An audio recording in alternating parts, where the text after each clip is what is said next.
Hello everyone, thank you so much for joining us for another episode of SITV. Today, Jake and I will walk you through Inter versus Torino match at San Siro.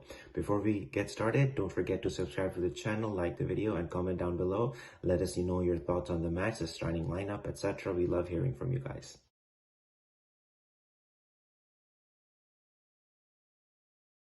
It was a really shocking first half from Inter's perspective, playing up against a Torino side on the back foot without four players and their manager already struggling going into this match, but also end up losing their captain Andrea Bellotti due to an injury replaced by Zaza right before the game began. Once the game got underway, you'd imagine Inter to capitalize on that and take advantage of that, push Torino on the back foot and put a lot of pressure on Serie A to score the go-ahead goal. However, instead it was Torino, who got off to a strong start despite playing on the counter-attack, Verdi having a strong first half, creating a number of dangerous opportunities for them, but pulling up with an injury, unfortunately replaced by Bonazzoli as well. But that didn't stop them. They still got 7 shots on goal, 3 of them on target, an all-important go-ahead goal right at the end of the first half. Maete with a brilliant back heel pass to open up Zaza, who converted the goal comfortably. Inter, when you start Ranocchia in the center of defense, you worry about the drop in quality, and that was evident not only on defense but also offensively, because Conte and Inter like to play out of the back, and that central defense position is where usually De Vrij will bring the ball forward and distribute the ball nicely and allow Inter to build up the attack. That aspect was completely missing. Instead, Ranocchia giving up some dangerous counter-attack opportunities to Torino to capitalize as well. Luckily for us, we did not let more than a goal away in the first half. Going forward, whenever you have Gagliardini playing in the center of the midfield, that's a problem because he doesn't provide much going forward, doesn't connect well with the attackers, and also defensively doesn't track back fast enough to close down. So all of these are problem areas when Gagliardini starts, and it consistently shows up. I have no idea why Conte continues to rely on him. There are a number of players on the bench that could have started, and Inter would be infinitely better. Lukaku having an off game, Sanchez having an off game, their chemistry is not really clicking. Lukaku having a couple of half chances, didn't really convert them either, but all in all, a really disappointing first half.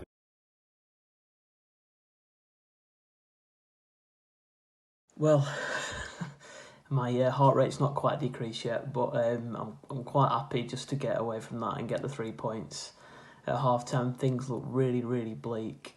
Torino 100% deserved to be in the lead after at half time, and when they got that second goal, I was really fearful. But in the end, I think that second goal for Torino made a massive difference because it made Inter wake up and try and get themselves back into the game, which they did, probably deservedly based on the balance of play in the second half. But the big picture is that this is really worrying to see that Torino have arguably been the worst team in Serie A this season, and it took a major fight back to turn that around. The manager's got some serious problems in that dressing room at the moment in terms of picking his best side. And I know he likes to rotate, and against the lower teams in the league, it's probably good that he does rotate, but it's really obvious what the problem is at the minute. The style of play is really static. At the back, defensively, they don't look as strong as what they did last term. Feeding the attack becomes a real problem. But once the changes were made, and once they almost got a bit of a rocket with that second goal, they did look much better. So it's fair to give them credit to that extent, but they can't afford to keep doing that in games that are coming up. You know, Wednesday's a massive game, so hopefully it's a lesson learned. Hopefully it's given them a little bit of confidence as well, prove that they can come back and turn what looked like it might have been another ridiculous draw into a victory. But the manager needs to learn from this game massively. He needs to realise that there needs to be something more going forward. That link between midfield and attack is missing massively. They can't keep relying on Lukaku to bail them out, because again, it's largely down to him that they've got anything at all out of that game. But the second half was much better. But only once that second goal went in, and it's frightening that they have to go 2-0 down at home to Torino to start playing. They need to start playing for 90 minutes. But overall, get 3 points and let's focus on Wednesday.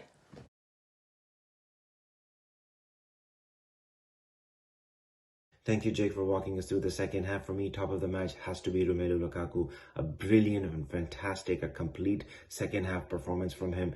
Being down 2 goals, he leads his side out of the dead, brings them forward, holds up play, comes alive, scores 2 goals, and also creates one for Lautaro Martinez, leading by example on all fronts. Tremendous asset for this team, a true leader. Romelu Lukaku is my top of the match. Jake, who was your flop of the match?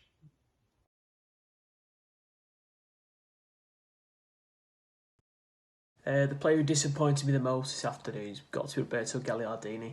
I've been really, really disappointed with the fact that Conte places so much faith in that man.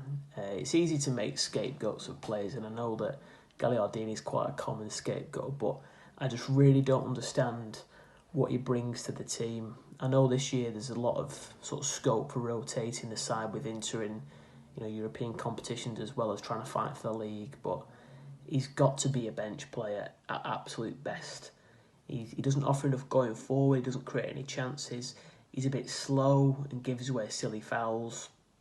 So for me, he's my flop of the game. I've been really disappointed with him this season, just like I was at the back end of last season. For me, I'd probably look at starting Nainggolan ahead of Gagliardini at this point, for sure.